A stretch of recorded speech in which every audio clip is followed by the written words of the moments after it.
ऐं ॿिए सवाल ॾांहुं ॿियो सवाल इहो आहे, अगरि को मुतवली मस्जिद जो चोरी जी लाइट मस्जिद में इस्तेमालु करे थो, हाणे उन बिजली मंझां लाइट मंझां जेको मोटर हलाए पाणी टंकी में चाढ़ियो वियो आहे, छा उन सां वज़ू करे निमाज़ अदा करणु जाइज़ आहे?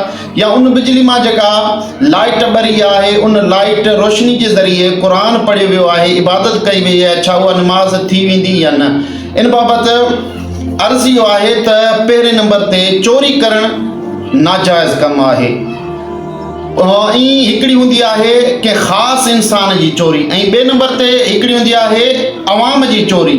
बिजली अवाम जी चोरी आहे, उन जो गुनाह ख़ासि चोरी खां वधीक हूंदो आहे। इन करे जेका ख़ासि चोरी हूंदी आहे, कंहिं हिकिड़े इंसान जी, कंहिं हिकिड़े फ़र्द जी चोरी हूंदी आहे, उन खां माण्हू बाद में कंहिं सबबनि जे करे, वजूहात जे करे माफ़ी बि घुरी सघे थो, उनखे पंहिंजो हक़ अदा बि करे सघे थो। पर जेका अवाम जी चोरी हूंदी आहे, मजमूई चोरी हूंदी आहे, उनखे हर हिकिड़े खे उनजो हक़ ॾियणु नामुमकिन आहे, उनखां माफ़ी वठणु नामुमकिन आहे। इन करे बिजली हलाइणु इहो अवाम जो गोया खे चोरी आहे, हुकूमत जी चोरी आहे। इन करे इहो नाजाइज़ आहे। छो जो हुज़ूर अलैहिस्सलातु वस्सलाम इरशाद फरमायो, वला यस्रिकु सारिकु हीन यस्रिकु वहुव मोमिनुन, जेकॾहिं को चोर चोरी कंदो आहे त उन चोरी जे दौरान उहो मोमिन नाहे रहंदो। इहो आम मुतलकन हुकुम आहे, पोइ चाहे कहिड़ी बि चोरी हुजे, पोइ चाहे बिजली जी चोरी हुजे या ॿी चोरी हुजे, सभिनी जो हुकुम साॻियो ई आहे।